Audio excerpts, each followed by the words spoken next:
नमस्कार साथियों, स्वागत है आप सभी का इन ऑनलाइन वीडियो लेक्चर्स में। आई में अब तक हम आई का बेसिक इंट्रोडक्शन, ऑर्बिटल कैविटी और आई के साथ एसोसिएटेड एक्सेसरी स्ट्रक्चर्स को रीड आउट कर चुके हैं। आज का जो हमारा इंपॉर्टेंट टॉपिक है वो है आई से रिलेटेड मसल्स। जी हाँ, आई से रिलेटेड मसल्स और आई की स्ट्रक्चर्स। यहां से बहुत बेसिक क्वेश्चंस आते हैं। तो सबसे पहले हम जो टॉपिक डिस्कस कर रहे हैं, these our muscles associated with eyes. muscles associated with eyes। हमारी आईज के साथ कौन कौन सी मसल्स एसोसिएटेड रहती है, यहां से एक बेसिक क्वेश्चन निकल के आता है। देखिएगा डियर, हमारी आई के साथ दो प्रकार की मसल्स जुड़ी हुई है। एक मसल्स तो वो जो आई बॉल के अंदर है और एक मसल्स वो जो आई बॉल के बाहर है। कुछ मसल्स है आई बॉल के अंदर और कुछ मसल्स है आई बॉल के बाहर। तो हम उनको डिस्कस करते हैं। It means there are two top types of muscles. The first one are intrinsic muscles and second one are extrinsic muscles। Intrinsic and extrinsic muscles. जो आई बॉल के अंदर है वो तो इंट्रिंसिक और जो आई बॉल से बाहर है वो एक्सट्रिंसिक। पहले हल्की सी जानकारी मैं आपको इंट्रिंसिक मसल्स की दे दूं कि आखिरकार इंट्रिंसिक मसल्स कौन कौन सी होती है। देखिएगा डियर, ये है हमारी eye ball, this is eye ball. और आई बॉल में यहां सबसे बाहर वाली स्क्लेरा और कॉर्निया, फिर यहां लेयर पाई जाती है कोरोइड, और कोरोइड से एक स्ट्रक्चर सस्पेंडेड रहती है, लटकी हुई रहती है, जिसे कहा जाता है सीलियरी बॉडी। जिसे क्या कहा जाता है? Ciliary body. This is ciliary body. और इसमें मौजूद मसल्स को सीलियरी मसल्स कहा जाता है। These muscles are better known as ciliary muscles. और सीलियरी मसल्स याद रखेगा, इन्हीं सीलियरी बॉडी से, इसी सीलियरी बॉडी से यहां जुड़ी रहती है सस्पेंसरी लिगामेंट, धागे। और उन धागे किसको होल्ड करके रखते हैं? हमारे लेंस को होल्ड करके रखते हैं। It means lens is suspended by the help of suspensory ligament of lens, और जो खुद किससे जुड़े हुए हैं? सीलियरी मसल से। देखा कि डियर, जब मैं आपको अकोमोडेशन पढ़ाऊंगा तो एक चीज टीच करूंगा कि जब हम दूर की चीज देखते हैं तो हमारी लेंस फ्लैट होना चाहिए, लेंस कॉन्वेक्स, बहुत ज्यादा कॉन्वेक्स नहीं होना चाहिए, लेंस बिल्कुल चपटा होना चाहिए ऐसे। लेकिन जब हम नियर विजन करते हैं, जब पास की चीज देखते हैं, तो ज्यादा मोड़ने की जरूरत होती है रेज को, इसलिए हमारा लेंस कैसा होना चाहिए? कॉन्वेक्स होना चाहिए, ऐसे घूम जाना चाहिए। डिस्टेंस विजन के लिए फ्लैट और नियर विजन के लिए कॉन्वेक्स, ऐसा लेंस होना चाहिए। यानी लेंस का पतला और मोटा होना किस पे डिपेंड करता है? इन धागों पे डिपेंड करता है, धागे लूज है या टाइट है। और इन धागों को लूज टाइट कौन करता है? सीलियरी मसल्स करती है। इसलिए बेसिकली पहली मसल जो हमारे अंदर पाई जाती है, वो आई के अंदर पाई जाती है, वो कौन सी मसल होती है? वो सीलियरी मसल होती है डियर। डिटेल में पढ़ेंगे आगे। और इस सीलियरी मसल का काम होता है लेंस अकोमोडेशन, लेंस को अकोमोडेट करना, लेंस को पतला मोटा करना। ये हो गई हमारी सीलियरी मसल्स, पहली आंख के अंदर पाई जाने वाली मसल। सेकंड देखिएगा डियर, इसी डायग्राम में अगर हम फिर देखें तो ये आखिर वाला हिस्सा हमने कहा कि दिस इज कोरोइड, ये लास्ट वाला हिस्सा है कोरोइड। कोरोइड इससे ही आगे एलिवेशन लटके और उसे आपने नाम दे दिया सीलियरी मसल्स, सीलियरी बॉडी। और यहीं से फिर आगे वाला हिस्सा जो सस्पेंडेड रहेगा, ये वाला, इसे कहा जाता है iris. This part is known as iris. ये वाला हिस्सा जो लटक रहा है, इस हिस्से को आइरिस कहा जाता है। और आइरिस के बीच में ये जो छेद नजर आ रहा है, इससे प्यूपिल कहा जाता है। This is प्यूपिल। यानी मिडिल लेयर के पार्ट होते हैं तीनों। बीच वाली लेयर में पीछे की तरफ तो कोरोइड होता है, आगे सीलियरी बॉडी होती है और सबसे आगे आइरिस होती है। और आइरिस का ये जो छेद है, गोल ओपनिंग है, इसे प्यूपिल कहा जाता है। अब सुनिएगा, अगर ये आइरिस नीचे की तरफ और आई तो प्यूपिल क्लोज हो जाएगी, अगर आइरिस दूर गई तो प्यूपिल डायलेट हो जाएगी। ये देखिएगा, ये मेरे हाथ, दोनों हाथ हैं आइरिस, और इन दोनों के बीच की जो ओपनिंग दिखाई दे रही है, लेटरल व्यू से ऐसे दिखाई देती है साइड से, और सामने से दिखाओ तो ऐसे, यूं होता है। अगर ये दोनों पास में आ गई तो आइरिस क्लोज, अगर दूर गई तो iris open, close, open, close, open. तो प्यूपिल का क्लोज और ओपन होना कहाँ की मसल्स पे डिपेंड करता है? आइरिस की मसल्स पे डिपेंड करता है। इट मींस दूसरी टाइप की जो मसल्स होती है बेटा जी, उन्हें कहा जाता है that is known as a iridial muscle. उन्हें आइरिडियल मसल, या फिर अगर एक और वर्ड से जाना जाए तो उन्हें बोला जाता है pupillary muscles. That is known as pupillary muscles भी बोला जाता है, उन्हें प्यूपिलरी मसल्स भी बोलते हैं। तो चाहे प्यूपिलरी मसल्स बोलें चाहे आइरिस मसल बोलें, ये दूसरी कैटेगरी की मसल्स होती है और इनका लेना देना होता है किसके साथ? प्यूपिल को कॉन्स्ट्रिक्ट करने के साथ और डायलेट करने के साथ। कौन सी होती है, कैसे करती है, ये आगे की बात है। चलिए हल्का सा हिंट दे देता हूं कि प्यूपिलरी मसल्स जो होती है, ये प्यूपिलरी मसल्स खुद दो टाइप की होती है। एक होती है सर्कुलर मसल, एक होती है सर्कुलर मसल जिसका काम होगा प्यूपिल को कॉन्स्ट्रिक्ट करना, प्यूपिलरी कॉन्स्ट्रिक्शन, प्यूपिल को कॉन्स्ट्रिक्ट करना। और दूसरी होती है रेडियल मसल, रेडियल मसल, और जिसका काम होता है प्यूपिल को डायलेट करना, प्यूपिलरी डायलेशन। इस तरह दो प्रकार की मसल्स होती है जो इंट्रिंसिक मसल होती है। एक तो होती है सीलरी मसल और दूसरी होती है आपकी प्यूपिलरी मसल्स। ये दो मसल्स, और प्यूपिलरी फिर दो होती है, सर्कुलर और रेडियल। बिल्कुल कंसेप्ट क्लियर है। देखिएगा बेटा जी, अगर यहां बात की जाए, या फ्रंट व्यू से दिखाऊं इस डायग्राम को मैं, अगर मैं फ्रंट व्यू से दिखाऊं आपको, तो यहां पे ये अगर हमारी प्यूपिल है तो इसके चारों तरफ की आइरिस में गोल गोल मसल पाई जाती है। इस मसल को कहते हैं सर्कुलर मसल। कौन सी मसल? Circular muscle. और जब ये मसल कॉन्ट्रैक्ट करती है तो प्यूपिल कॉन्स्ट्रिक्ट करता है। प्लस यहीं पे पाई जाती है ऐसी रेडियस की तरह, त्रिज्या की फॉर्म में रेडियल मसल पाई जाती है, रेडियलिस मसल पाई जाती है। जब ये कॉन्ट्रैक्ट करती है तो इस ओपनिंग को, इस छेद को पकड़ के चौड़ा करती है, इधर वाली इधर, ऊपर वाली ऊपर, साइड वाली साइड में, नीचे वाली नीचे, तो प्यूपिल डायलेट हो जाएगी। और इन मसल को कहा जाता है रेडियल मसल। तो दो तरह की मसल हो गई, radial muscle and circular muscle. ये दोनों प्यूपिलरी मसल यहाँ आइरिडियल मसल्स कहलाती है। ठीक है जी, चलेगा। नेक्स्ट स्ट्रक्चर्स के बारे में हम डिस्कस करते हैं। मसल्स हमने इंट्राओकुलर इंट्रिंसिक मसल देख ली। अब बात करते हैं एक्सट्रिंसिक मसल्स की।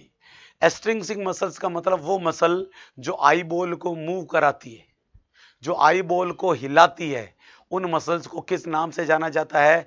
उन्हें एक्सट्रिंसिक मसल कहा जाता है।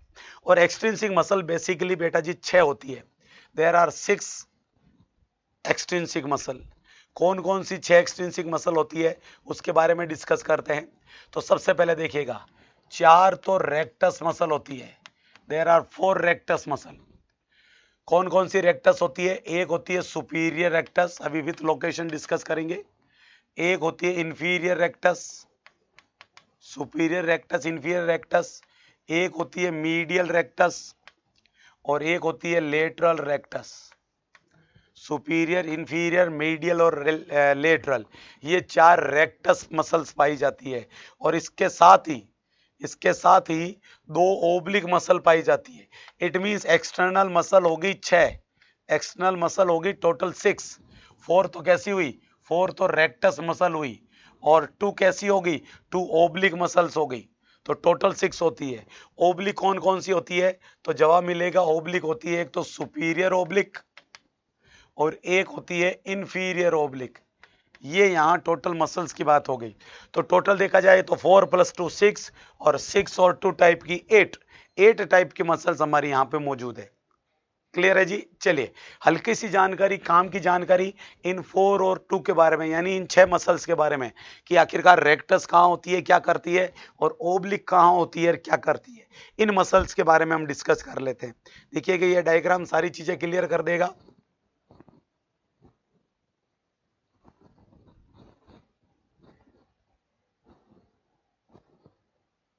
ये आई बॉल है और ये है आई बॉल के साथ एसोसिएटेड मसल्स, हमेशा याद रखिएगा।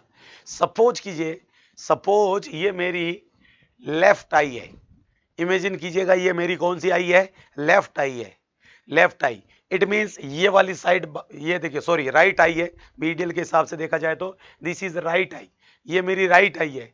राइट आई का मतलब ये वाला हिस्सा जो है ये बाहर की तरफ है, इसे लेटरल रेक्टस कहा जाएगा। ये वाले अंदर की तरफ है, इसे मीडियल रेक्टस कहा जाएगा। ये ऊपर वाली होगी सुपीरियर रेक्टस और ये नीचे वाली होगी इंफीरियर रेक्टस। हमेशा याद रखिएगा टोटल कितनी हुई, टोटल 4 रेक्टस हुई, superior rectus, inferior rectus, lateral rectus और मीडियल रेक्टस। पहले रेक्टस की बात करते हैं। ये धागा ऊपर की तरफ जुड़ा हुआ है, ये हाथ है मेरा, ये आई बॉल है और आई बॉल से एक धागा ये ऊपर जुड़ा हुआ है धागा। तो जब ये धागा खींचेगा, जब ये धागा खींचेगा तो आई बॉल ऊपर घूम जाएगी। यानी आप बिना सर को घुमाए, अब मैं बिना सर को घुमाए मेरे आईब्रोज को देखने की कोशिश कर रहा हूं, मेरे आईब्रोज को देखने की कोशिश कर रहा हूं, तो आई बॉल को ऊपर कौन सी मसल लेके गई, सुपीरियर रेक्टस लेके गई और इस मूवमेंट को कहते हैं एलिवेशन। आई बॉल का ऊपर की तरफ घूम जाना एलिवेशन, और ये करवाने वाली मसल कौन, सुपीरियर रेक्टस। बिल्कुल क्लियर हो गया। अब अगर आपको बिना आई अपनी नेक को हिलाए, अगर आपको आपके शूज देखने हुए तो ऐसे, नोज देखना या शूज देखने हुए तो नीचे देखोगे, आई बॉल्स कहां घुमा दोगे, नीचे घुमा दोगे। तो आई बॉल्स को नीचे घुमाने का काम कौन सी मसल ने किया, इंफीरियर रेक्टस ने किया। सुपीरियर रेक्टस ऊपर घुमाती है, इंफीरियर रेक्टस नीचे घुमाती है। Is it clear? बिल्कुल क्लियर है। आगे बात करते हैं लेटरल रेक्टस। अगर मैं कहूं, राइट आई की बात कर रहा हूं, अगर मैं कहूं कि आपके राइट साइड में कौन है, चुपके से देखो, तो आप राइट साइड में आंख को घुमा रहे हैं, आप राइट साइड में घुमा रहे हो, ये वाला, this is ready lateral rectus का काम हुआ। और अगर मैं कहूं कि आप अपनी नोज को देखो, ये, तो ये मीडियल रेक्टस का काम हुआ। नोज की तरफ आई बॉल को मोड़ना मीडियल रेक्टस, बाहर की तरफ आई बॉल को मोड़ना लेटरल रेक्टस, ऊपर की तरफ मोड़ना सुपीरियर रेक्टस और नीचे की तरफ मोड़ना इंफीरियर रेक्टस। ये चारों रेक्टस के काम हुए और इन फंक्शंस को खास नाम दिए गए हैं, एलिवेशन, डिप्रेशन, बाहर की तरफ अबडक्शन, नोज की तरफ अडक्शन। तो याद रखिएगा बेटा जी, ये 4 मसल्स हुई सबसे पहले, और इन 4 मसल्स के काम लिख दीजिएगा, बहुत जरूरी है।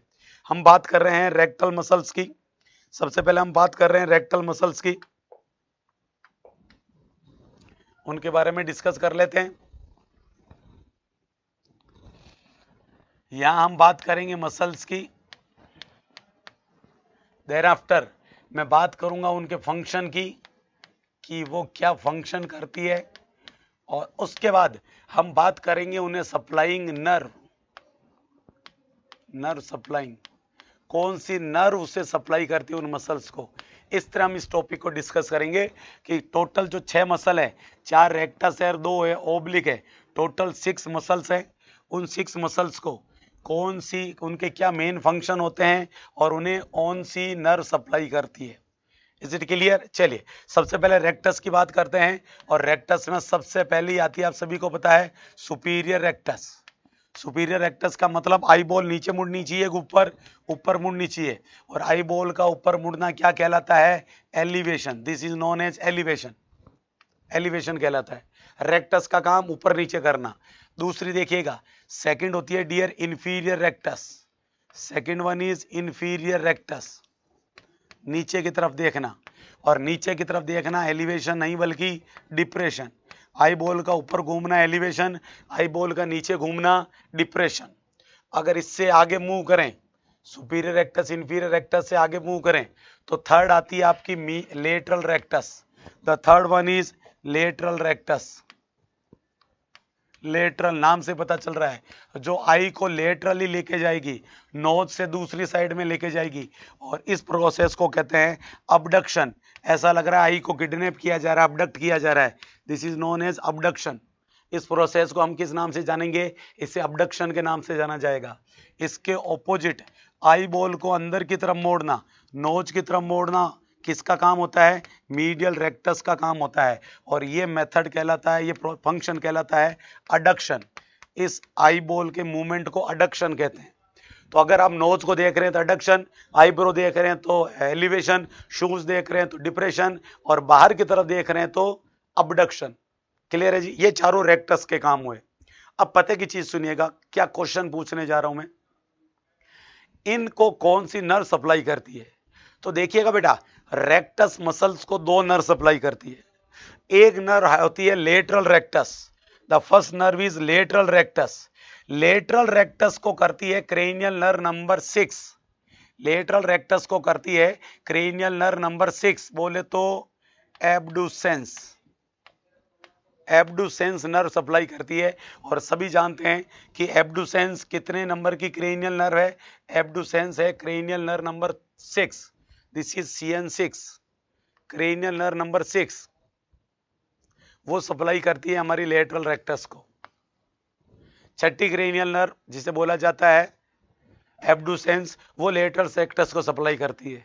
बाकी सभी रेक्टस को कौन सप्लाई करती है? सभी का जवाब एक ही है, ओक्यूलोमोटर, क्रेनियल नर्व नंबर 3, ओक्यूलोमोटर। ओक्यूलोमोटर सप्लाई करती है, बोले तो क्रेनियल नर्व नंबर 3।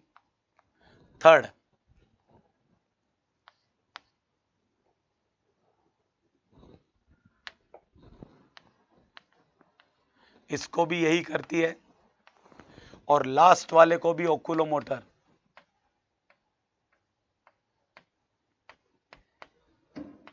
ये नर्व सप्लाई करती है। बहुत इजी कंसेप्ट है। अगर कोई पूछ ले कि एक इंसान को मीडियल स्क्विंट हो गया है, मतलब उसे भेंगापन हो गया, उसकी आंख घूम गई है, कौन सी साइड में? मीडियल साइड में घूम गई है। मीडियल साइड में घूम गई है, इसका मतलब मीडियल रेक्टस काम कर रही है। कौन काम नहीं कर रही? लेटरल रेक्टस काम नहीं कर रही। इसका मतलब कौन सी नर्व गई? इसका मतलब एब्डुसेंस गई। याद रखेगा बेटा, एक डिजीज होती है squint, भेंगापन, स्ट्रेबिस्मस, cross I, lazy I, इतने नामों से जानते हैं, पढ़ेंगे आगे। उससे वो कब होता है? जब उसको सप्लाई करने वाली मसल या नर्व का डैमेज हो जाती है, पैरालिसिस हो जाता है। तो कौन से पूछ सकता है, कौन सी मसल, कौन सी नर्व? अभी हमारी आई बॉल बिल्कुल सेंटर में सिचुएटेड है। क्यों? क्योंकि ऊपर खींच रही है सुपीरियर रेक्टस, तो नीचे खींच रही है इंफीरियर रेक्टस, इसलिए बैलेंस है। बाहर खींच रही है लेटरल रेक्टस, तो अंदर खींच रही है मीडियल रेक्टस, इसलिए बैलेंस है। अगर इनमें से कोई मसल डैमेज हो जाएगी, अगर नीचे वाली डैमेज हुई तो ऊपर घूम जाएगी, बाहर वाली डैमेज हुई तो अंदर घूम जाएगी, ऊपर वाली डैमेज हुई तो नीचे घूम जाएगी, और अंदर वाली डैमेज हुई तो बाहर घूम जाएगी। जिस साइड की मसल टूटेगी उससे ऑपोजिट साइड में क्या हो जाएगा? याद रखिएगा, आई का वो स्क्विंट हो जाएगा। कौन सी नर्व? तो जवाब मिल गया सर। एक याद रखना, हमें लेटरल रेक्टस को सप्लाई करती है छठी, और बाकी सारे रेक्टस को सप्लाई करती है 3rd, ओक्यूलोमोटर। चलिए, ये हल्की सी बात हुई डियर रेक्टस मसल की। अब रेक्टस के बाद हमने देखा कि 2 ओब्लिक मसल्स भी थी, बिल्कुल थी 2 ओब्लिक मसल्स। पहली ओब्लिक मसल का नाम superior oblique, first oblique is superior oblique, superior oblique. बेटा जी, यही वो मसल है जिसे चीटिंग मसल बोला जाता है। This is known as cheating muscle. जब कभी आपको मौका मिला या ना भी मिला, तो एग्जाम में जब बच्चे चीटिंग करते हैं, बगल वाले की नोटबुक में देखना चाहते हैं, तो अपनी आई को किधर घुमाते हैं? अपनी आई को यूं ऊपर से ले जाके और बाहर की तरफ एबडक्ट करते हैं और डिप्रेस करते हैं। ये देखिएगा, मेरी राइट आई है, मैं राइट आई को कैसे ले जा रहा हूं? पहले राइट आई को बाहर लेके जाऊंगा, अबडक्शन, फिर राइट आई को कहां ले गया? डिप्रेशन, और मुझे कोने में उसकी नोटबुक नजर आने लग गई। तो चीटिंग मसल कौन सी मसल होती है? सुपीरियर रेक्टस होती है। आई बॉल को किधर लेके जाती है? आई बॉल को बाहर और नीचे, क्योंकि पुली लगी होती है। याद रखिएगा, इस डायग्राम में अगर देखें, अगर इन डायग्राम्स को देखें गौर से हम, तो इन डायग्राम्स में देखिएगा, ये तो सीधी सीधी थी, सुपीरियर, इंफीरियर, मीडियल और लेटरल रेक्टस। जबकि ओब्लिक के केस में क्या लगी हुई है? पुल्ली लगी हुई है। जब ये पुल्ली खींचेगी तो ये आई बॉल इसकी तरफ खींचेगी, आई बॉल ऐसे रोटेट होगी, मतलब बाहर की तरफ जाएगी। अब लेटरल रेक्टस अबडक्शन और डिप्रेशन, यूं घूमेगी, जबकि इससे उसके जस्ट ऑपोजिट साइड में घूमेगी। तो हमेशा याद रखिएगा बेटा, ये 2 मसल्स होती है जो पुल्लीज की वजह से, नाम इनका कुछ होता है लेकिन ये फंक्शन कुछ करती है, क्योंकि पुलिस लगी होती है। हमें इनकी डिटेल एनाटॉमी से मतलब नहीं है, हमें बिल्कुल सही सिंपल फॉर्म में इनके फंक्शन को पढ़ना है कि ये काम क्या करती है। तो देखिएगा, वर्ड याद हो गया, चीटिंग मसल। चीटिंग मसल का मतलब एक ही काम करेगी, क्या करेगी? एक तो आई बॉल को बाहर लेके जाएगी, आई बॉल को बाहर लेके जाएगी, अबडक्शन, आई बॉल को बाहर लेके जाएगी यानी अबडक्शन करेगी, और अबडक्शन के साथ साथ प्लस आई बॉल को नीचे लेके जाएगी, इसका मतलब डिप्रेशन करेगी, तब चीटिंग होगी। और इस प्रकार के दोनों मूवमेंट को मिला के इंटोर्शन कहा जाता है। किस नाम से जाना जाता है? इंटोर्शन के नाम से जाना जाता है। याद रखिएगा डियर, हमेशा वापस रिपीट कर रहा हूं, एक्सटर्नल ओब्लिक का फंक्शन होता है इंटोर्शन। इंटोर्शन यूं ले जाना, नीचे ले जाना, तो नीचे वाली अंदर आ जाती है। इंटोर्शन, आई को यूं घुमाया जाता है, यूं घुमाया जाता है आई को। इंटोर्शन करवाना किसका काम होता है? सुपीरियर ओब्लिक का काम होता है। और इसके जस्ट ऑपोजिट अगली मसल होगी आपकी inferior oblique. Inferior oblique, inferior oblique का काम होगा एक्सटोर्शन। एग्जामिनर इन्हीं वर्ड से क्वेश्चन पूछता है, इंटोर्शन एंड एक्सटोर्शन, ये करवाने का काम होता है ओब्लिक मसल का। क्वेश्चन निकल के आता है तो सर इन्हें कौन सी नर्व सप्लाई करेगी? डियर सुपीरियर ओब्लिक को फोर्थ क्रेनियल नर्व सप्लाई करती है, जिसे कहते हैं ट्रोक्लियर। जिसे कौन सी क्रेनियल नर्व कहा जाता है? ट्रोक्लियर। और बाकी जो बची उसे फिर कौन सी करेगी? ओक्यूलोमोटर।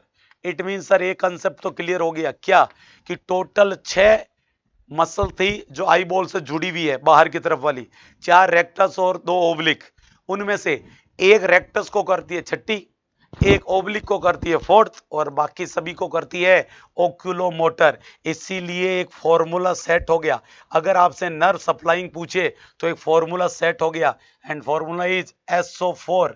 सुपीरियर ओब्लिक को फोर्थ करती है, LR6 लेटरल रेक्टस को छठी करती है, और रिमेनिंग 3 और बाकी की जो 4 मसल्स बची है उन्हें कौन सी करेगी? थर्ड करेगी।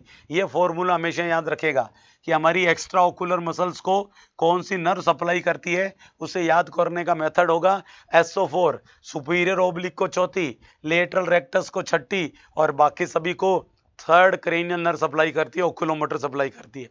Is it clear? चलिए यहां पे यह आपका पूरा कंसेप्ट क्लियर होता है। ओके डियर, जब बात नर्व की छिड़ी गई है तो क्यों ना हम ये टॉपिक भी डिस्कस कर लें कि आई के साथ कितनी नर्व जुड़ी होती है। How many nerves are associated with eyes. हमारा नेक्स्ट पॉइंट यही है, nerves associated with eye. Nerve associated with eyes, nerve associated with eyeball. Eyeball के साथ कौन कौन सी नर्व जुड़ी होती है, ये टॉपिक है हमारा। चलिए देखते हैं कौन कौन सी होती है।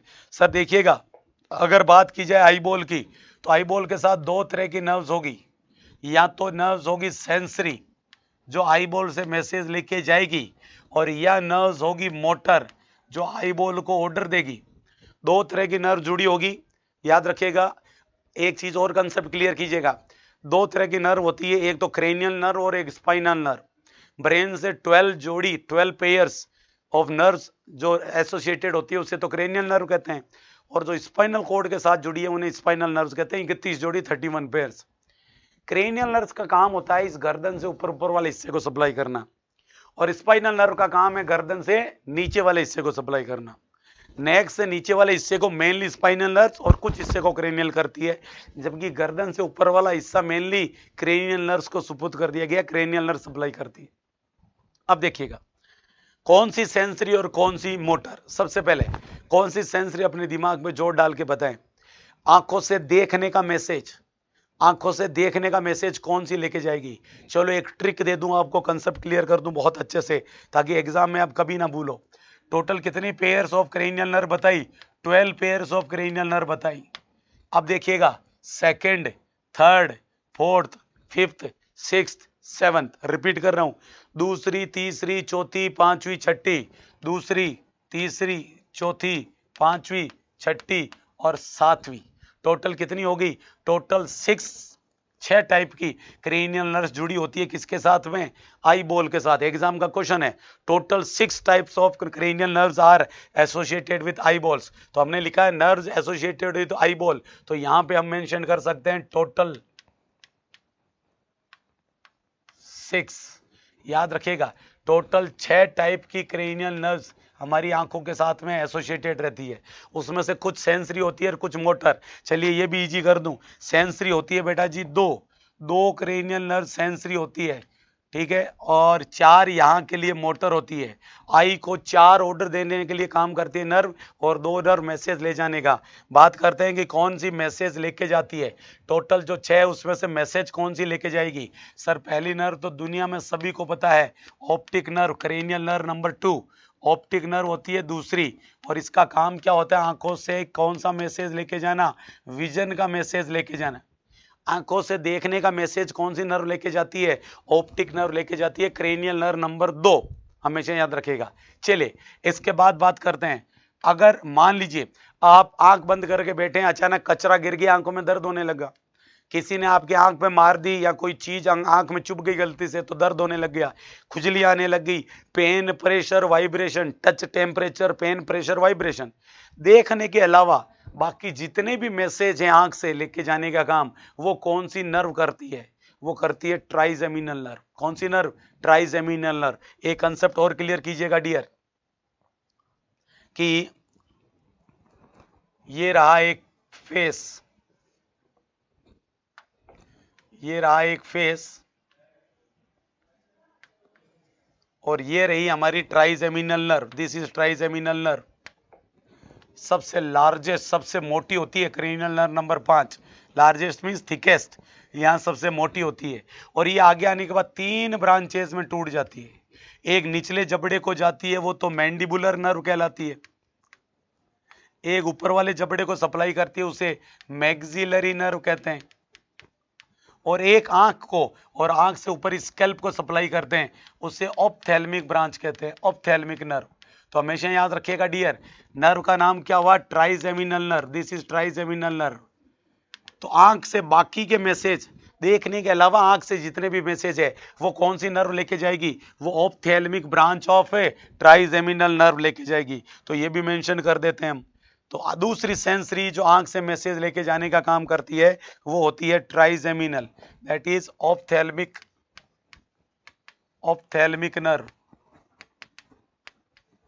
अदरवाइज नॉन एज, किसकी ब्रांच है ये? ट्राइजेमिनल नर्व की। और ट्राइजेमिनल नर्व बोले तो cranial nerve number 5।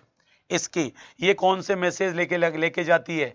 All sense other than vision, all sense other than vision, vision के अलावा जितने भी सेंस हैं वो हमारी आंख से ले जाने का काम ट्राइजेमिनल या ऑप्थेल्मिक नर्व करती है। ये 2 सेंसरी समझ में आ गई सर। कौन कौन सी? दूसरी और 5वीं, second and fifth. Optic nerve कितने नंबर की नर्व है? सेकंड नंबर की। तो दूसरी और 5वीं हो गई सर। अब तीसरी बची। तीसरी कौन सी होती है? ओकुलोमोटर। अभी अभी हमने पढ़ा था, तीसरी होती है ओकुलोमोटर। ओकुलोमोटर, ओकुलोमोटर किसको सप्लाई करती है? ओकुलोमोटर लेटरस रेक्टस को छोड़ के, तीनों रेक्टस को, और सुपीरियर ओब्लिक को छोड़ के इंफीरियर ओब्लिक को। टोटल 6 पढ़ाई थी, 4 रेक्टस और 2 ओब्लिक। उसमें से एक रेक्टस और एक ओब्लिक को छोड़ दिया जाए तो बाकी रेक्टस और ओब्लिक को कौन सप्लाई करती है? तो आपका जवाब आएगा बाकी को सप्लाई करती है ओकुलोमोटर। क्लियर है? हमने कहा ये सप्लाई करेगी 3 रेक्टस, 3 रेक्टस को, 3 रेक्टस को प्लस 1 ओब्लिक को, उनको सप्लाई करती है। कौन सी? ओकुलोमोटर। पहली होगी, दूसरी, फिर तीसरी, तीसरी के बाद चौथी आती है ट्रोक्लियर। चौथी क्रेनियल नर्व होती है ट्रोक्लियर। क्रेनियल, ये कौन सी? Cranial nerve number 3। और ये कौन सी? Cranial nerve number 4। और ये किसको सप्लाई करती है? सुपीरियर ओब्लिक को, SO4। ये सप्लाई करती है किसको? तो जवाब निकल के आएगा, ये सप्लाई करती है किसको? ये सप्लाई करती है सुपीरियर ओब्लिक को। It supply superior oblique. चलिए सर, दूसरी होगी, तीसरी होगी, चौथी होगी, 5वीं कौन सी? ट्राइजेमिनल हो गई। छठी कौन सी? तो पता चलेगा 6th। जी हाँ, एब्डुसेंस। अभी अपने डिस्कस किया था। छठी होती है एब्डुसेंस। और एब्डुसेंस किसको सप्लाई करती है? लेटरल रेक्टस को, LR6 लेटरल रेक्टस को सप्लाई करती है। और लास्ट वाली जो होती है वो हुई है हमारी facial, that is facial. Facial हमने याद किया था कि facial nerve cranial nerve number 7। और ये किसको सप्लाई करती है? ये हमारी पलकों को सप्लाई करती है। हमेशा याद रखेगा, इट सप्लाइज आईलिड्स।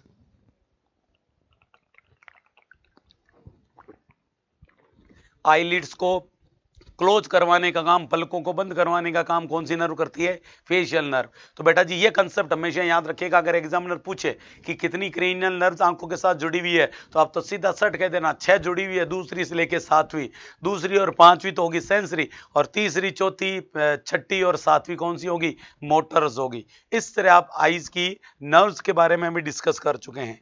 अब आगे चीज जो हम डिस्कस करने जा रहे हैं दैट इज आई बॉल। बात करने जा रहे हैं इस बॉल की, आई बॉल की, कि आखिरकार हमने ऑर्बिटल कैविटी पढ़ ली, एसेसरी स्ट्रक्चर सारी पढ़ ली। अब हम इस आई बॉल को पढ़ने जा रहे हैं कि आखिरकार ये किसकी बनी है, ये कैसी होती है, कितनी लेयर होती है, कहाँ लेंस होता है, कैसे दिखाई देता है। हम मेन टॉपिक की तरफ मूव करते हैं और अब हमारा टॉपिक स्टार्ट होता है आई बॉल।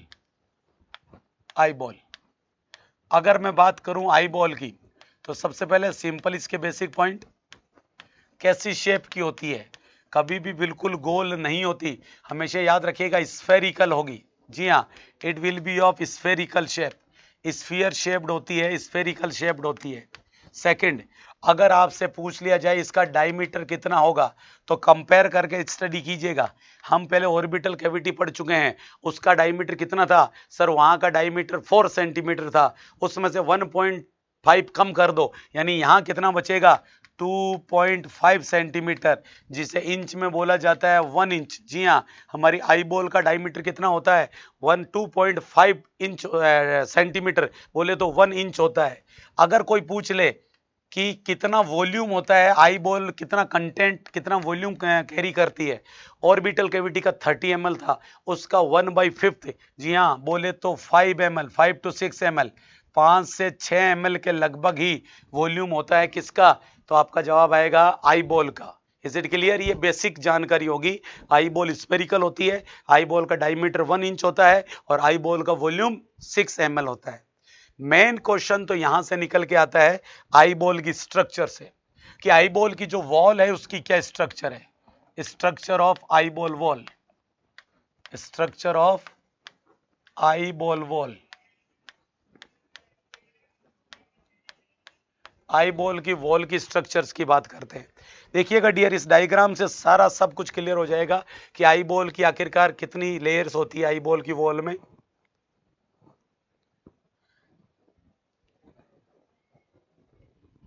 ये एक आई बॉल का रफ आइडिया है।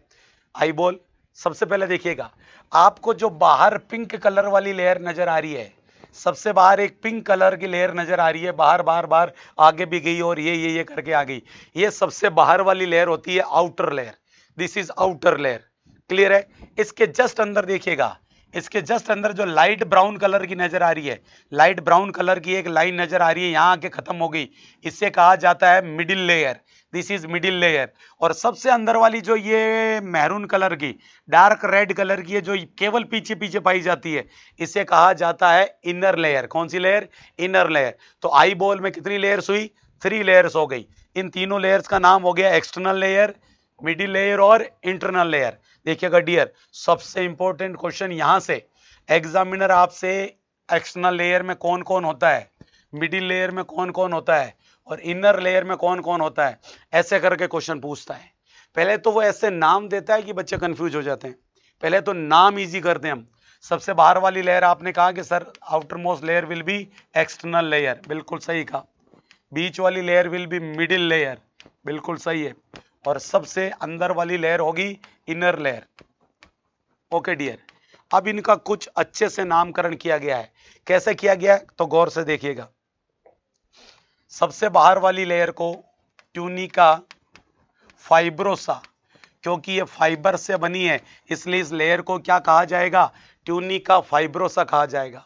बीच वाली लेयर ब्लड वेसल्स की बनी होती है इसलिए उसका नाम हो गया ट्यूनिका वेस्कुलोसा, ट्यूनिका वेस्कुलोसा, क्योंकि ये ब्लड वेसल की बनी है। और सबसे अंदर वाली लेयर जो होती है वो नर्वस टिश्यू की बनी होती है इसलिए उसका नाम हो गया ट्यूनिका नर्वोसा।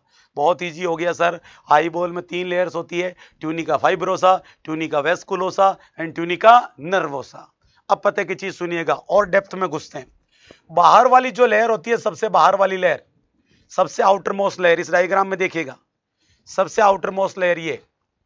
अगर मैं इस आई बॉल को 6 इक्वल पार्ट में डिवाइड कर दूं, अगर मैं इस आई बॉल को कितने बराबर पार्ट्स में डिवाइड कर दूं, अगर मैं इसे 6 इक्वल पार्ट्स में डिवाइड कर दूं, अब अगर मैं बात कर दूं इनकी, तो सबसे बाहर वाली जो लेयर है डियर, जिसे हमने ट्यूनिका फाइब्रोसा कहा, गौर से देखिएगा, अगर इस आई बॉल को 5 इक्वल पार्ट्स में डिवाइड कर दिया जाए तो सबसे आगे वाला ये 1/6 पार्ट, सबसे आगे वाला, सबसे एंटीरियर ये जो 1/6 पार्ट होगा, बाकी पीछे 5/6 हिस्सा हो गया, और आगे वाला कितना हो गया 1/6 पार्ट। ये सबसे आगे वाला जो 1/6 पार्ट है, इससे तो कहा जाता है cornea. This is better known as cornea, इसे कॉर्निया कहते हैं। और जो पीछे वाला 5/6 पार्ट हो गया, उससे कहा जाता है स्क्लेरा। उसे किस नाम से जानते हैं? स्क्लेरा। और जहां स्क्लेरा और कॉर्निया मिलती है, इस जगह को कहते हैं लिम्बस। इस डायग्राम में देखिएगा, ये posterior 5/6 part is known as sclera, anterior 1/6 part is known as cornea, और जहां दोनों मिलते हैं उस जगह को क्या कहा जाता है? उससे लिम्बस कहा जाता है, that is known as limbus. बिल्कुल क्लियर हो गया सर, आउटर लेयर का तो मामला क्लियर हो गया। चलिए आउटर लेयर क्लियर हो गया, आउटर लेयर को इरेज कर देते हैं। अब मैं बात करता हूं नेक्स्ट की। इसके बाद जो मिडिल लेयर है, अगर हम मिडिल लेयर की बात करें, सेकंड लेयर मिडिल लेयर, तो देखिएगा डियर, मिडिल लेयर को भी 3 बेसिक सेगमेंट में तोड़ा गया है। ये जो डार्क ब्राउन कलर की बीच वाली लेयर है, ट्यूनिका वेस्कुलोसा, ये यहाँ आके एक तरह से एंड हो रही है, यहाँ आके खत्म हो रही है। इतने हिस्से को किस नाम से जाना जाता है? इतने हिस्से को कोरोइड बोला जाता है। जी हाँ, this part is known as choroid. यहाँ आके खत्म हो गया, इतने हिस्से को कोरोइड के नाम से जाना जाता है।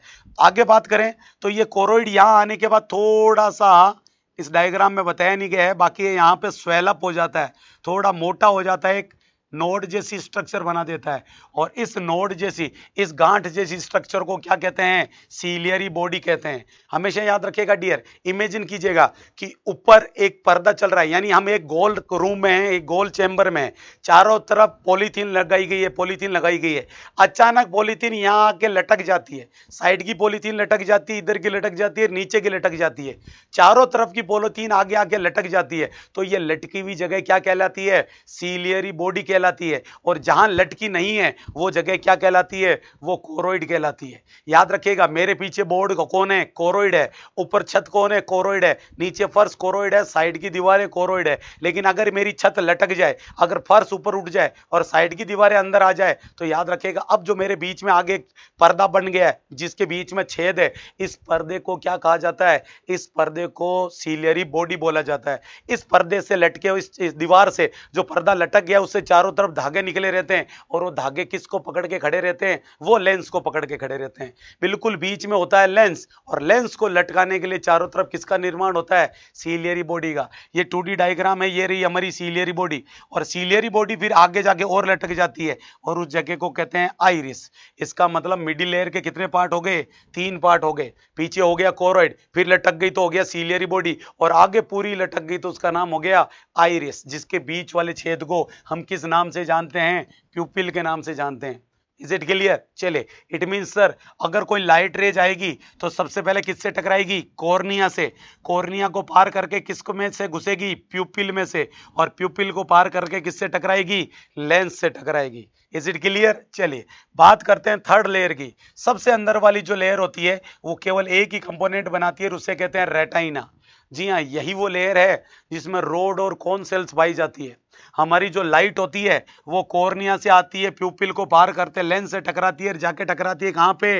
रेटाइना पे। यहाँ की रोड्स और कौन सेल एक्टिवेट हो जाती है और एक इमेज मैसेज क्रिएट करती है। उस मैसेज को लेके कौन सी नर्व जाती है? ऑप्टिक नर्व लेके जाती है ब्रेन के पास, और तब हमें इमेज दिखाई देती है, डायग्राम दिखाई देता है। अगर आपकी कॉर्निया में तकलीफ हुई, अगर आपकी प्यूपिल बंद हो गई, अगर आपका लेंस ओपेक हो गया, पारदर्शी नहीं रहा, अगर आपकी रेटाइना डैमेज होगी या आपकी ऑप्टिक नर्व डैमेज होगी, तो ब्रेन तक मैसेज कैरी नहीं होगा और आपको दिखाई नहीं देगा। इतनी सारी प्रॉब्लम्स हो सकती है। तो बेसिक क्वेश्चन जो एग्जामिनर पूछता है डियर, वो बेसिक क्वेश्चंस यहीं से निकल के आता है। बेसिक क्वेश्चन यहीं से निकल के आ जाता है आपका कि बताइए कितनी लेयर्स होती है और वो लेयर्स में कौन कौन से कंपोनेंट होते हैं। सबसे बाहर वाली होती है ट्यूनिका फाइब्रोसा, हमने कहा पीछे का 5/6 तो होगा स्क्लेरा, आगे का 1/6 होगा कॉर्निया, और दोनों जहां मिलेंगे वो जगह क्या कहलाएगी, लिम्बस कहलाएगी। जबकि ट्यूनिका वेस्कुलेसा में कौन सा होगा सर, पीछे वाला पार्ट तो होगा कोरोइड, जब वो आगे आगे लटक जाएगा तो उसे कहा जाएगा सीलियरी बॉडी, सीलियरी बॉडी। और सीलियरी बॉडी लेंस को पकड़ के रखती है और उससे आगे और लटक जाएगा जिसे कहा जाएगा आइरिस, उसे आइरिस कहा जाएगा। जबकि tunica nervosa inner most layer में तो एक ही लेयर होती है जिसका नाम क्या होता है, रेटाइना होता है। ये एक बेसिक ढांचा बन गया किसका, तो जवाब मिलेगा हमारी आईबॉल स्ट्रक्चर का। अब हम क्या करेंगे, अब हम एक एक पॉइंट को डिस्कस करेंगे। पहले स्क्लेरा को, then cornea, then limbus, then choroid, ciliary body, iris and retina, इस ढंग से डिस्कस करेंगे। चलिए, तो सबसे पहला नंबर आता है हमारे सामने स्क्लेरा का, फर्स्ट वन इज स्क्लेरा। अब आप खुद बताएंगे कि बताइए स्क्लेरा कौन सी लेयर का पार्ट होता है, इनर लेयर का या आउटर लेयर का, तो आप कहेंगे आउटर। आउटर में भी एंटीरियर या पोस्टीरियर, पोस्टीरियर, पोस्टीरियर भी कितना पार्ट, 1/6 या 5/6, 5/6 ऑफ आईबॉल। आईबॉल की स्ट्रक्चर्स का सबसे बाहरी स्ट्रक्चर का पिछला 5 से 6 बटा हिस्सा क्या कहलाता है, स्क्लेरा कहलाता है, and it is white in colour. एक चीज हमेशा याद रखिएगा, ये कलर में कैसा होता है, तो जवाब मिलेगा ये कलर में व्हाइट होता है। इस डायग्राम को देखिएगा डियर, ये आपको ये जो व्हाइट व्हाइट एरिया नजर आ रहा है ये कौन है, स्क्लेरा है। ये जो एरिया आगे का नजर आ रहा है ये 1/6 ही है केवल, और ये व्हाइट वाला एरिया ऊपर भी है, यहां भी है, साइड में भी है, पीछे भी है, अंदर धसा हुआ है, उससे तो कहते हैं स्क्लेरा। और ये जो ब्लैक ब्लैक एरिया दिखाई दे रहा है ये हिस्सा कौन है, ये हिस्सा है सर हमारा कॉर्निया। एक्चुअल में कॉर्निया ट्रांसपेरेंट होता है, बिल्कुल पारदर्शी होता है। ये कलर कॉर्निया का नहीं बल्कि कॉर्निया के नीचे मौजूद आइरिस का कलर होता है। कॉर्निया तो बिल्कुल ट्रांसपेरेंट होती है, कलरहीन होती है, कोई कलर नहीं होता। बस ये याद रखना कि स्क्लेरा व्हाइट कलर वाली है। इसकी जो व्हाइट कलर आ रहा है नजर आपको वो किसकी देन है, that white colour is due to sclera. ये व्हाइट कलर स्क्लेरा की वजह से। किसी भी डायग्राम को आप गौर से देखें, ये देखिएगा ये व्हाइट कलर स्क्लेरा है। This white part of eye is known as sclera के नाम से जाना जाता है। चलिए, इसीलिए एग्जामिनर बिल्कुल सिंपल क्वेश्चन पूछ चुका आपसे। क्या क्वेश्चन पूछा उसने, सो नोन एज, इसीलिए स्क्लेरा को क्या कहा जाता है, white of I. White of आई किसे कहा जाता है, तो जवाब होगा स्क्लेरा को कहा जाता है व्हाइट ऑफ आई, क्योंकि ये व्हाइट इन कलर होती है। काम क्या है, अरे भैया सबसे बाहर वाली लेयर है, इसका मतलब हमारी आंख की जो शेप है, आई जो स्पेरिकल होती है वो किसकी वजह से है, स्क्लेरा की वजह से। अगर स्क्लेरा चौकोर होती तो हमारी आंख चौकोर दिखती, अगर स्क्लेरा स्पेरिकल है तो स्पेरिकल है। इट मींस इसका फंक्शन अगर कोई आपसे पूछे तो आपका जवाब होगा provide shape to eyeball, eyeball को शेप प्रोवाइड करवाना। ये पहला फंक्शन होता है स्क्लेरा का। और दूसरा फंक्शन हमने अभी थोड़ी देर पहले ही मसल्स पढ़ी हैं। कौन कौन सी मसल पढ़ी है सर, 4 रेक्टस और 2 ओब्लिक। किससे जुड़ी रहती है, आई बॉल से जुड़ी रहती है। तो आई बॉल की कौन सी लेयर से जुड़ी रहती है, जवाब आएगा स्क्लेरा से। जी हाँ, प्रोवाइड अटैचमेंट साइट, इसका काम होता है अटैचमेंट साइट प्रोवाइड कराना। Provide attachment site, provide attachment site to extraocular muscles. जो एक्स्ट्रा ओकुलर मसल है, 4 रेक्टस और 2 ओब्लिक, उन एक्स्ट्रा ओकुलर मसल्स को अटैचमेंट साइट प्रोवाइड करवाने का काम किसका होगा, स्क्लेरा का होगा। एक ही जरूरी क्वेश्चन बनता है कि व्हाइट ऑफ आई किसे कहा जाता है, स्क्लेरा को कहा जाता है। कितना परसेंट पार्ट होता है या कितने पार्ट होते हैं, तो पोस्टीरियर 5/6 पार्ट होता है। पीछे की तरफ से सबसे स्ट्रॉन्ग होता है, सबसे थिकेस्ट होता है, लेकिन फिर भी सबसे वीक होता है, क्योंकि वहीं से तो कौन सी नर्व निकल के जा रही थी, अभी दिखाई दिया, ऑप्टिक नर्व निकल के जाती है। जी हाँ, एक क्वेश्चन और बनता है, स्क्लेरा वीकेस्ट एट पोस्टीरियर पोल। स्क्लेरा सबसे वीक कहां होती है, तो जवाब आएगा पोस्टीरियर पोल पे होती है। सबसे पीछे वाले किनारे पे स्क्लेरा सबसे कमजोर होती है। तो क्वेश्चन आता है क्यों, बिकॉज इसलिए होती है because optic nerve exist here, यहां से कौन सी नर्व छेद करके बाहर कर निकलती है, तो जवाब मिलेगा ऑप्टिक नर्व यहां से छेद करके बाहर निकलती है, इसलिए जगह हद से ज्यादा कमजोर हो जाती है। ओके सर, पहला पॉइंट क्लियर हुआ हमारा स्क्लेरा। स्क्लेरा के बाद सेकंड जिस पोर्शन की बात कर रहे हैं that is cornea, that is cornea. Second portion is known as cornea, उसे कॉर्निया के नाम से जाना जाएगा। इनर लेयर की बात की जा रही है या आउटर लेयर की? ये भी आउटर लेयर का ही पार्ट होता है। कितना पार्ट होता है, तो जवाब मिलेगा एंटीरियर 1/6 पार्ट।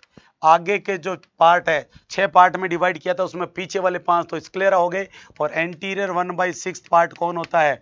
कॉर्निया होता है। पते की चीज देखिएगा, ये होता है ट्रांसपेरेंट, बिल्कुल ट्रांसपेरेंट होता है, कोई कलर नहीं होता इसमें, इट इज फुल्ली ट्रांसपेरेंट। तो सर कलर किसकी वजह से होता है? जब ये ट्रांसपेरेंट होती है तो कलर इसके नीचे मौजूद है रेटाइना का होता है, ये हमेशा याद रखिएगा।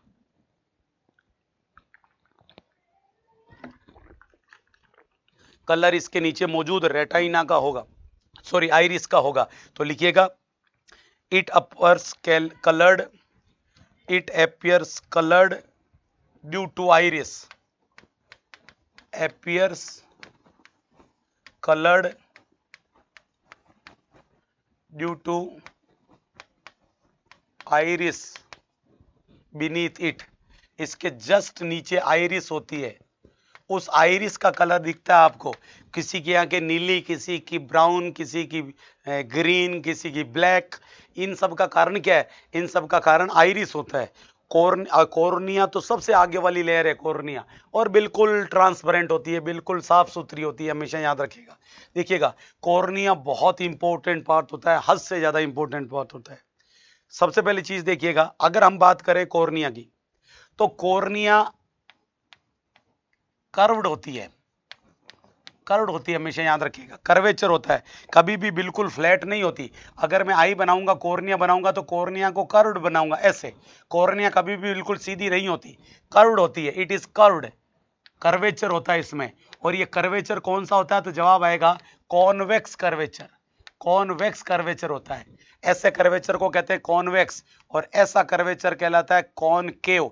जिसमें गुफा भी बन रही है वो तो हो गया कॉनकेव, और जो ऐसा होता है उसे कहा जाता है कॉन्वेक्स। कॉन्वेक्स का काम होता है आने वाली लाइट रेज को कन्वर्ज करना, इकट्ठा करना, और कॉनकेव का काम होता है आने वाली लाइट रेज को दूर दूर फैलाना, डाइवर्ज करना, इसका काम होता है डाइवर्जन। जबकि इसका काम होता है कन्वर्जन, कन्वर्जेंस। ये कन्वर्ज करती है लाइट रेज को, जबकि ये डाइवर्ट करती है। तो हमेशा याद रखिएगा डियर, अगर बात की जाए कॉर्निया की, तो कॉर्निया का कर्वेचर बनाया गया है फिक्स, और कैसा कर्वेचर बनाया गया है? कॉन्वेक्स बनाया गया है। क्यों बनाया गया? What is the purpose? तो जवाब होगा फॉर कन्वर्जेंस ऑफ, यानी इनडायरेक्टली बोलूं तो reflection of light rays. Light rays को रिफ्लेक्ट करने का काम कौन करती है? तो जवाब आएगा कॉर्निया करती है। दो स्ट्रक्चर करती है, एक तो कॉर्निया, अंदर होता है लेंस। आप ताज्जुब करेंगे, लेंस से भी ज्यादा लाइट को रिफ्लेक्ट करने का काम, रिफ्रैक्टरी पावर किस में होती है? कॉर्निया में होती है। तो हमने कहा मोर रिफ्रैक्टरी पावर, मोर रिफ्रैक्टरी पावर देन लेंस, इसकी रिफ्रैक्टरी पावर लेंस से भी ज्यादा होती है। कॉर्निया का कर्वेचर होता है कॉन्वेक्स, इसका काम होता है लाइट रेज को रिफ्लेक्ट करना, कन्वर्ज करना, और इसकी पावर किससे भी ज्यादा होती है? लेंस से भी ज्यादा होती है। कितनी होती है अगर पूछ ले तो इसकी रिफ्रैक्टरी पावर होती है बेटा जी, refractory power, refractory power is 42 dioptre, 42 D लिखा जाता है, डी का मतलब डायोप्टर, 42 डी होती है इसकी पावर, 42 डायोप्टर होती है, हमेशा याद रखेगा। लेंस की होती है 23 डायोप्टर, 23 डायोप्टर, जबकि कॉर्निया की होती है 42 डायोप्टर। चलिए सर बिल्कुल क्लियर हो गया। आगे बात करते हैं इसी कॉर्निया के बारे में। इसके कर्वेचर की स्टडी, इसके कर्वेचर की स्टडी से क्वेश्चन आता है, कई बार इसका कर्वेचर गड़बड़ हो जाता है, और इसके कर्वेचर की study, study of curvature of cornea, उस टेस्ट का नाम होता है किरेटोमेट्री। किरेटोमेट्री पूछा गया क्वेश्चन एग्जाम में, व्हाट इज किरेटोमेट्री? तो जवाब होगा study of corneal curvature. Corneal curvature की स्टडी को किस नाम से जाना जाता है? किरेटोमेट्री के नाम से जाना जाता है। अगर हम और आगे मूव करें तो देखिएगा डियर, ओल्ड एज में ये कर्वेचर खत्म हो जाता है, जिसकी वजह से रिफ्रैक्शन प्रॉपर नहीं होता और देखने में दिक्कत आती है। उसे किस नाम से जाना जाता है? उसे एस्टिग्मेटिज्म के नाम से जाना जाता है। तो हमने कहा इन old as there is impairment of corneal curvature. There is impairment of corneal curvature. ये सारे एग्जाम्स के क्वेश्चन है। कॉर्नियल कर्वेचर, एक प्रेस बायोपिया होता है बेटा। प्रेस बायोपिया में लेंस की पावर खत्म हो जाती है, अंतर समझना। प्रेस बायोपिया में भी वही लफड़ा होता है, दिखाई देना बंद हो जाता है, और कॉर्नियल एस्टिग्मेटिज्म में भी वही लफड़ा होता है।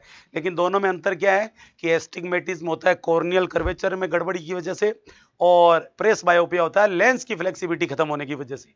तो in old age there is impairment of corneal curvature known as astigmatism. उसे एस्टिग्मेटिज्म कहा जाता है, नॉन एज एस्टिग्मेटिज्म। क्लियर है? ऐसे इंपॉर्टेंट क्वेश्चन बनता है। अब देखिएगा डियर, कॉर्निया हद से ज्यादा मोटी भी नहीं होनी चाहिए। अगर कॉर्निया हद से ज्यादा मोटी होगी तो इसमें से लाइट रेज आर पार नहीं जाएगी। इट मींस कॉर्निया की थिकनेस से भी क्वेश्चन आते हैं। बिल्कुल सही कहा आपने, कॉर्नियल थिकनेस, कॉर्नियल थिकनेस का भी क्वेश्चन आता है। ये देखिए, ये पीछे की तरफ से होगी स्क्लेरा, और आगे का 1/6 पार्ट कौन हुआ? ये कॉर्निया। जो ऊपरा हुआ हिस्सा है ये हो गया कॉर्निया, और पीछे वाला हिस्सा हो गया स्क्लेरा। याद रखिएगा, कॉर्निया अपनी पेरीफेरी पे ज्यादा मोटी होती है बजाय सेंटर की। कॉर्निया किनारों पे ज्यादा मोटी होती है, सेंटर में पतली होती है। सेंटर में हमेशा याद रखिएगा 0.5 से 0.6 mm यही इसका थिकनेस होती है, जबकि पेरीफेरी पे 1 to 1.2 mm ये इसकी थिकनेस होती है। कॉर्निया की थिकनेस अलग अलग होती है। अगर पूछे कॉर्निया की थिकनेस कितनी होती है तो सेंटर से पूछे तो 0.5 to 0.6 mm, इसका जस्ट डबल पेरीफेरी पे होता है। किनारों पे कॉर्निया ज्यादा मोटी होती है। कितनी होती है? इसका डबल कर दीजिएगा, 0.5 का हो गया 1 और 0.6 का हो गया 1.2 mm, जस्ट इसकी डबल हो जाती है। क्वेश्चन एक और निकल के आता है, कॉर्नियल थिकनेस की स्टडी, कॉर्नियल थिकनेस की स्टडी किस नाम से जानी जाती है? Corneal thickness study. हमने कहा कर्वेचर की स्टडी को किरेटोमेट्री कहते हैं, तो याद रखिएगा थिकनेस की स्टडी को पैकीमेट्री कहा जाता है। Pachymetry, pachymetry is study of corneal thickness while keratometry is study of corneal curvature. Clear है जी? चलिए अब कुछ बेसिक क्वेश्चन आते हैं कॉर्निया से। कॉर्निया का इन्फ्लामेशन, यानी हम क्लिनिकल इंपॉर्टेंस के पॉइंट बात कर लेते हैं। केरेटाइटिस, केरेटाइटिस, केरेटाइटिस का मतलब होता है inflammation of cornea. केरेटाइटिस means inflammation of cornea. बहुत आसानी से कॉर्निया में इन्फ्लामेशन होता नहीं है, क्योंकि जो एपिथेलियम हमारी मुंह में है, जो एपिथेलियम एनस की ओपनिंग में है, जो यूरिथ्रा के जस्ट टिप पे है, जो एक्सटर्नल ऑडिटरी कैनाल में है, नोज को छोड़ के जितनी भी एक्सटीरियर स्ट्रक्चर्स हैं उन सब में non keratinised stratified squamous epithelium पाई जाती है, और वही हमारी आंख पे भी, कॉर्निया में भी पाई जाती है। तो हमने कहा अगर एग्जामिनर आपसे पूछ लेता है कॉर्नियल एपिथेलियम कि कॉर्निया में कौन सी एपिथेलियम होती है, तो वही एपिथेलियम जो ओरल कैविटी में पाई जाती है, वेजाइना में पाई जाती है, लोअर रेक्टम एनस में पाई जाती है, and that is non केरेटिनाइज। Keratin नहीं होता, मॉइस्ट रखने का काम होता है। नॉन केरेटिनाइज सिंपल वाली नहीं होती, बल्कि लेयर एक से ज्यादा होती है, इसलिए स्ट्रेटिफाइड। सेल की शेप कैसी होती है? Squamous. Non केरेटिनाइज stratified squamous epithelium, ये वाली एपिथेलियम पाई जाती है कहाँ पे? कॉर्निया के ऊपर पाई जाती है। अब अगर एग्जामिनर एक कदम आगे जाके आपसे एक क्वेश्चन और पूछ ले कि टीयर्स किसको मॉइस्ट करने का काम करते हैं, किसको साफ करने का काम करते हैं, तो जवाब आएगा टीयर्स मॉइस्ट रखने का, साफ करने का काम करते हैं किसको? दैट इज कॉर्निया को। अगर टीयर्स की कमी हो गई, अगर टीयर्स एब्सेंट हो गए, तो क्या होगा, तो कॉर्निया मोस्ट नहीं रहेगी, कॉर्निया डैमेज हो जाएगी, अल्सर हो जाएंगे, कॉर्नियल अल्सर। यानी हम कह सकते हैं deficiency of tears, deficiency of tears causes xerophthalmia, xerophthalmia, और xerophthalmia means dryness of cornea, cornea या आई की ड्राइनेस। हमेशा याद रखिएगा डेफिशिएंसी ऑफ टीयर्स, इसके साथ साथ डेफिशिएंसी ऑफ टीयर्स के साथ विटामिन ए की डेफिशिएंसी, विटामिन ए डेफिशिएंसी। अगर किसी बंदे में विटामिन ए की डेफिशिएंसी है या टीएस की डेफिशिएंसी है तो उसकी वजह से जीरो ऑप्थेल्मिया हो जाएगा, ड्राइनेस ऑफ आई हो जाएगी, विच कैन प्रोसीड टू, और जो आगे विच कैन प्रोड्यूस, जिसकी वजह से आगे जाके क्या पैदा हो सकता है, कॉर्नियल अल्सर भी पैदा हो सकता है। क्या पैदा हो सकता है, कॉर्नियल अल्सर भी डेवलप हो सकता है। ये चीज हमेशा याद रखिएगा। Is it clear? चलेगा। अब देखिएगा कॉर्निया में एक खास पॉइंट बाकी रहता है जिसे कहा जाता है corneal reflex, corneal reflex, corneal reflex is otherwise known as eye blinking reflex, eye blinking reflex. क्या होता है डियर, जब कोई भी आपकी कॉर्निया को टच करे, जब कोई भी आपकी कॉर्निया पे फूंक मारे तो क्या होगा, यहां से मैसेज जनरेट होंगे, मैसेज लेके कौन जाएगी, ophthalmic branch, trigeminal nerve brain के पास लेके जाएगी, ऑर्डर लेके आएगी फेशियल नर्व, कौन सी नर्व, फेशियल नर्व, और फेशियल नर्व का काम क्या होता है, आईलिड को क्लोज करना। इस तरह आपकी पलकें बंद हो जाती है। जब भी कोई आंखों में फूंक मारता है तो हमारी पलकें बंद हो जाती है। क्यों बंद हो जाती है, क्योंकि फूंक मारा तो ट्राइजेमिनल मैसेज लेके गई, ऑर्डर लेके आई फेशियल, और पलकें बंद हो गई। इस रिफ्लेक्स को क्या कहते हैं, कॉर्नियल रिफ्लेक्स या आई ब्लिंकिंग रिफ्लेक्स कहते हैं। हमेशा याद रखिएगा। कैसे टेस्ट करते हैं, कॉटन टचिंग कॉर्निया, कॉटन लेते हैं और किसको टच करते हैं, कॉर्निया को टच करते हैं। तो याद रखिएगा इस मैसेज को लेके कौन सी नर्व जाएगी, सेंसरी नर्व कौन सी होगी, जवाब होगा ट्राइजेमिनल नर्व। एग्जामिनर ये क्वेश्चन पूछता है कि ब्लिंकिंग रिफ्लेक्स के लिए कौन सी नर्व जिम्मेदार होती है, एक तो जवाब होगा सेंसरी ब्रांच, तो कौन सी होती है, क्रेनियल नर्व नंबर 5। और उसके बाद ये मैसेज जाएगा ब्रेन के पास, this message will go up to brain, और ब्रेन से ऑर्डर लेके आने का काम कौन करेगी, ब्रेन से ऑर्डर लेके आएगी नर्व, वो नर्व होगी मोटर नर्व। कौन सी नर्व होगी dear, that will be motor nerve. और मोटर नर्व कौन सी होगी, तो जवाब होगा फेशियल नर्व, मोटर नर्व होगी facial nerve. Cranial nerve number 7, cranial nerve number 7। तो नर्व याद रखिएगा, आई ब्लिंकिंग में नर्व कौन कौन सी, 5वीं और 7वीं, और ये 7वीं क्या करेगी, आई लिड्स को क्लोज करा देगी, आई लिड्स की ब्लिंकिंग करा देगी। इस रिफ्लेक्स को कॉर्नियल रिफ्लेक्स या आई ब्लिंकिंग रिफ्लेक्स कहा जाता है। यहां कंप्लीट होता है डियर आपका एक इंपॉर्टेंट कंपोनेंट जिससे बोला जाता है स्क्लेरा एंड कॉर्निया। एक हल्का सा छोटा सा इनका तीसरा पार्ट जिसे किस नाम से जाना जाता है, जिसे जाना जाता है लिम्बस के नाम से। जहां कॉर्निया और स्क्लेरा मिलते हैं उसे क्या कहा जाता है, लिम्बस। यानी अगर मैं बोलूं तो स्क्लेरो कॉर्नियल जंक्शन, स्क्लेरा और कॉर्निया का जंक्शन, स्क्लेरो कॉर्नियल जंक्शन किस नाम से जाना जाता है, तो उसे जाना जाता है लिम्बस के नाम से। इधर देखिएगा डियर, ये रही हमारी स्क्लेरा और इसके आगे वाला हिस्सा ये कौन हुआ, कॉर्निया। यहाँ पे इस स्क्लेरो कॉर्नियल जंक्शन जहां होता है उस जगह का नाम है लिम्बस, और यहीं जस्ट नीचे की तरफ कुछ छोटी छोटी डक्ट्स पाई जाती है जिसमें एक्वस ह्यूमर ड्रेन करता है। उन डक्ट को कहते हैं डक्ट ऑफ स्लेम। उन्हें किस नाम से जाना जाता है, उन्हें जाना जाता है डक्ट ऑफ स्लेम के नाम से। तो ये लिखिएगा जस्ट बिलो लिम्बस, लिम्बस के जस्ट नीचे, just below limbus ducts of Schlemm are present, ducts of Schlemm जिन्हें एक्वस, एक्वस ह्यूमर को लेके जाएगी, एक्वस और ड्रेन करेगी यानी वीनस, और छोटे छोटे पाउच होते हैं यानी साइनस, इन्हें एक्वस वीनस साइनस भी कहा जाता है। जस्ट बिलो लिम्बस डक्ट कौन कौन सी डक्ट, डक्ट ऑफ स्लेम या aqueous venous sinus are present, ये प्रेजेंट होते हैं और इनका काम होता है एक्वस ह्यूमर को ड्रेन करना। वो आगे की क्लासेज में क्लियर करेंगे। क्लियर है डियर? यहाँ कंप्लीट होता है आपका सबसे बाहर वाली लेयर जिसका नाम है स्क्लेरा, कॉर्निया एंड लिम्बस। इस वीडियो लेक्चर के लिए इतना ही। Thank you, thanks a lot.